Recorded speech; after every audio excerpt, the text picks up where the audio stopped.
explore the latest developments in cancer research, treatment, and survivorship. I'm your host, Prudence Wanpenda.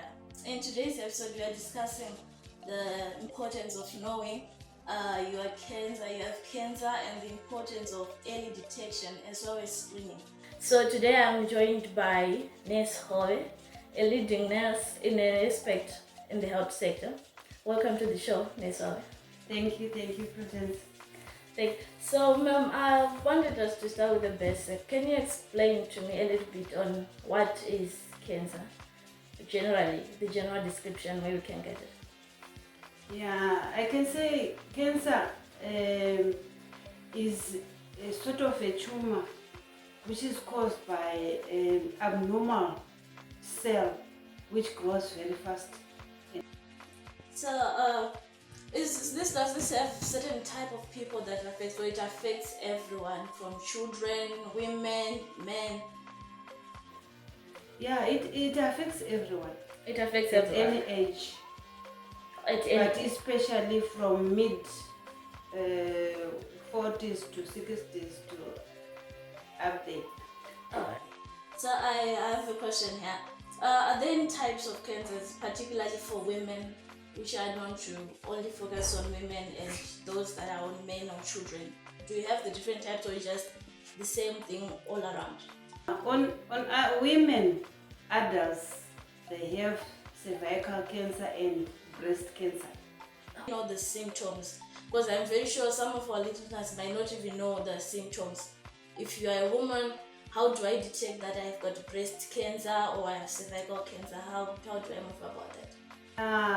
To detect breast cancer, I can say women are supposed to assess and palpate themselves, the breasts, when they are lying on the ground, and you palpate right round and massaging to detect lumps which can occur in the breast. And it's only one breast which is affected at a time. So those lumps, they can have a biopsy done and diagnosed in the laboratory. Okay.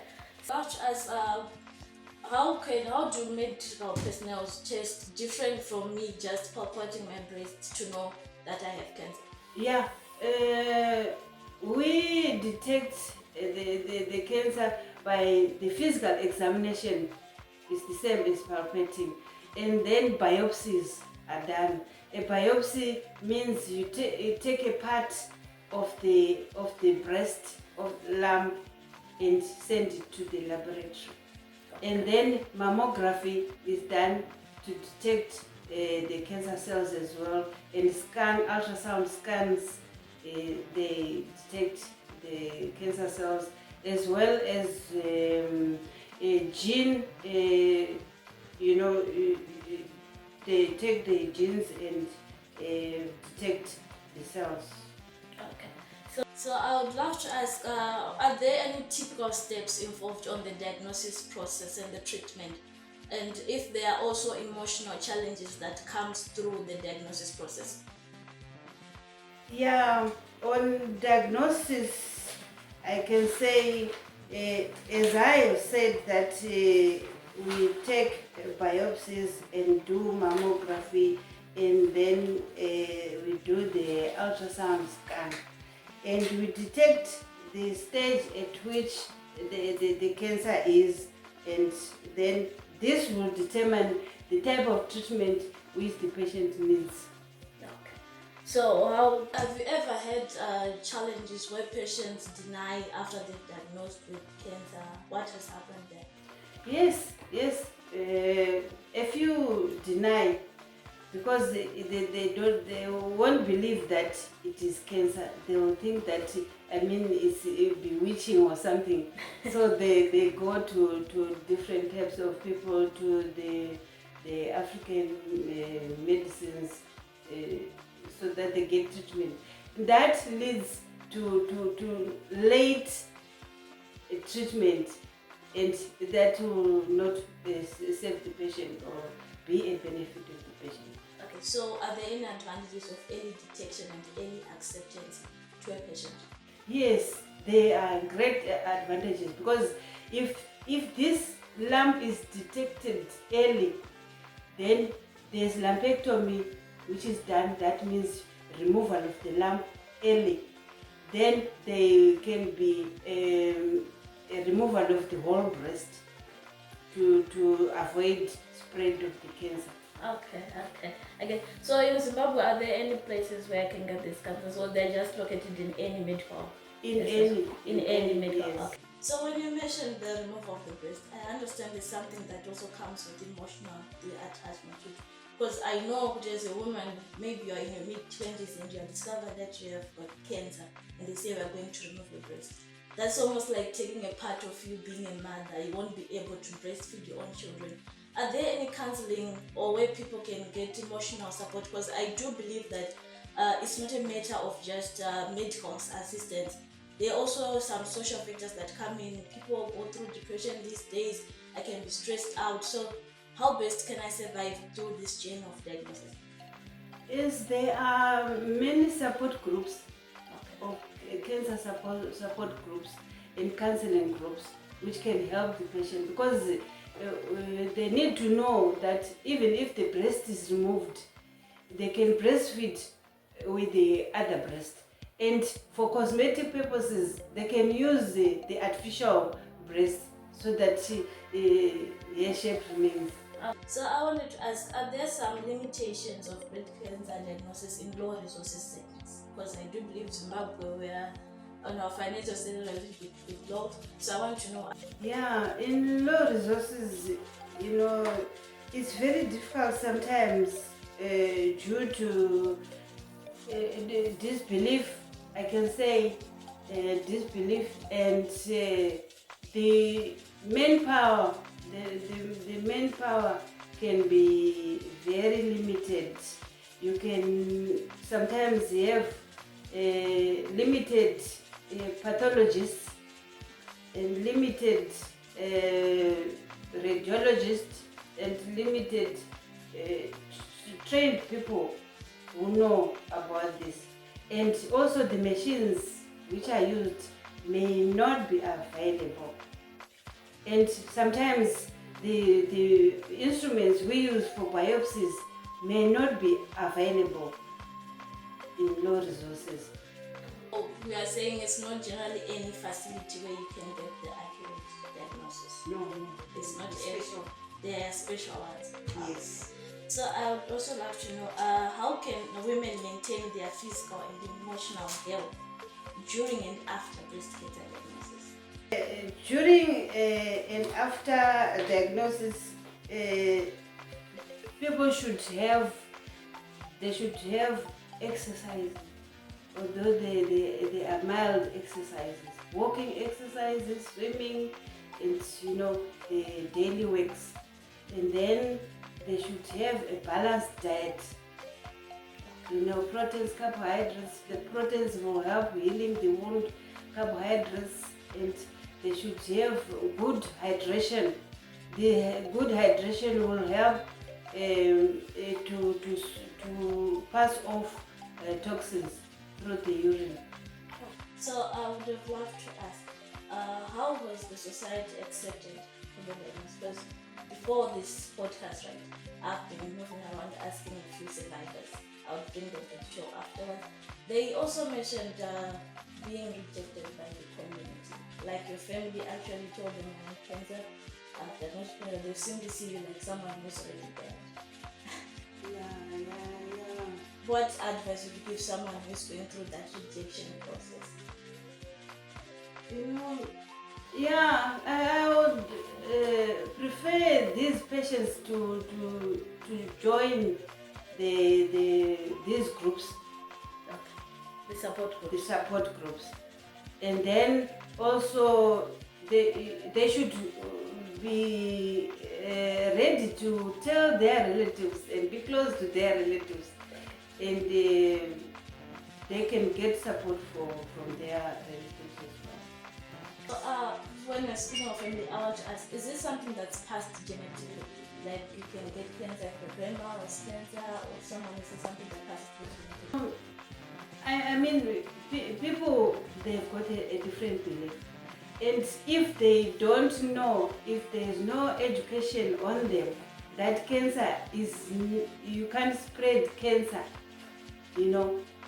They think that if they attend to this patient, they'll have the cancer. So there is need of health education for relatives. Relatives and friends should have those portions to have health education, to accept the patient. Because if they don't accept the patient, you don't know next who will be having the cancer. Okay, well, what about the emotional part after the cancer diagnosis? Yes, it passes through the genes. There are genes which are passed on. There are mutations. We call them mutations. Those genes which get the tissue cells stay in the body and spread. So it can be spread genetically. Yeah, that's why the genetic, the genetic test is done oftenly to promote good diagnosis, good treatment, and the ones who have got those genes, they are supposed to live in a life which can prevent.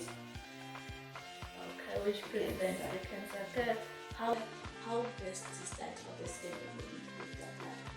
Yeah, I mean, sometimes if it is genetic, you know that I've got genes which was got cancer in the history.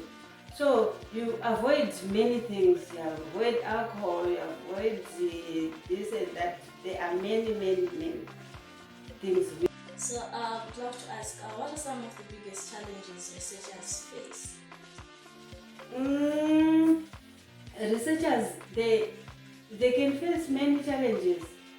Rejection is one of the people won't be interested in being interviewed and being taught of things which really disturbs them.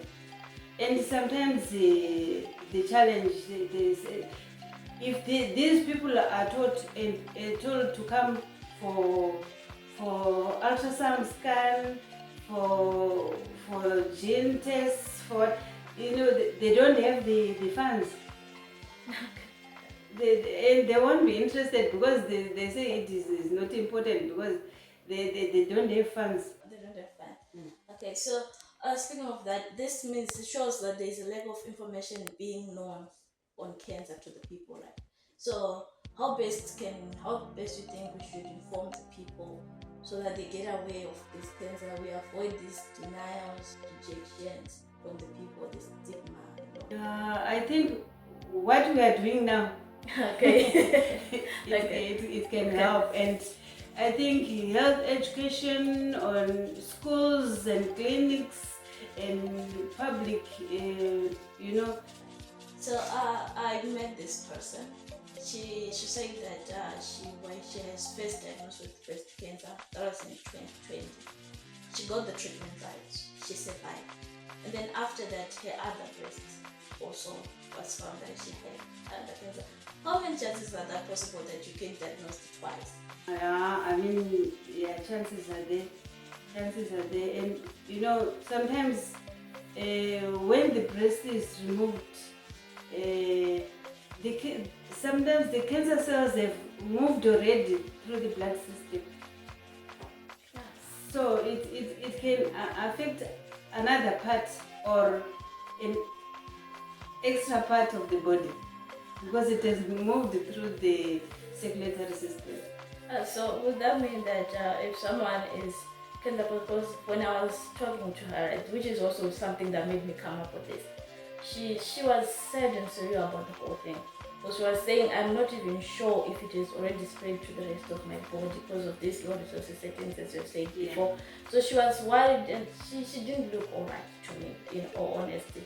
It didn't sit well with me. So I wanted to ask, is there any way we can just support these people maybe the community groups, where should we know these support groups where they can meet maybe with people who are going on the same journey? Are there any platforms where they can actually connect together? Yeah, they can connect these groups.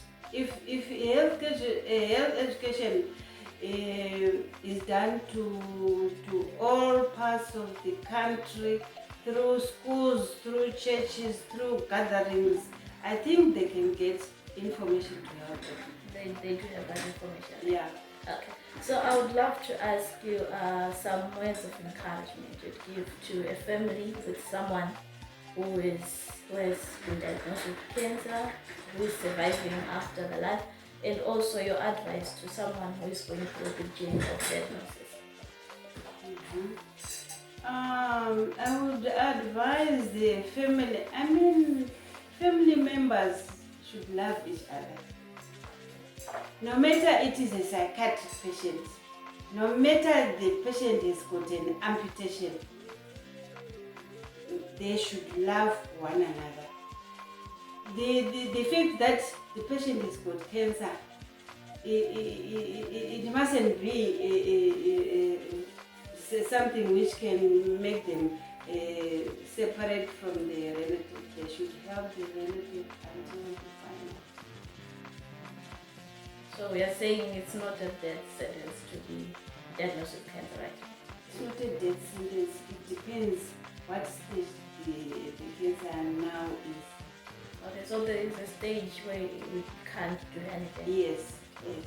Which stage is that, if you can help me? It's like cervical cancer. There are stages. Stage 1, 2, 3, 4. 3, 4 stages. There's nothing which can be done. Even if there's part of lumpectomy or mastectomy on the CA breast, it's only to help, the physical part of it, and and the painkillers will kill the pain and make the patient comfortable, but it doesn't help much that the cancer is healed. Even if she goes under chemotherapy, which means the medicines which are given to kill the cancer cells, it's not that they are all killed. Okay, thank you, ma'am, for sharing your story with me and at least enlightening the people, because I do believe that most people didn't know some of these things.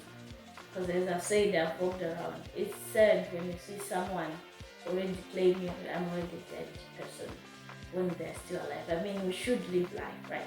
Yeah. That's my belief. So I would have loved to know if you can assist some other people if they would want to get advice from you. Would you be comfortable having them come to you? Very much so. Okay, please can I have your number so that they can connect you? 078 544 Okay. 3115. Okay. Thank you so much, ma'am, for having us and for joining me today. Okay, thank you very much.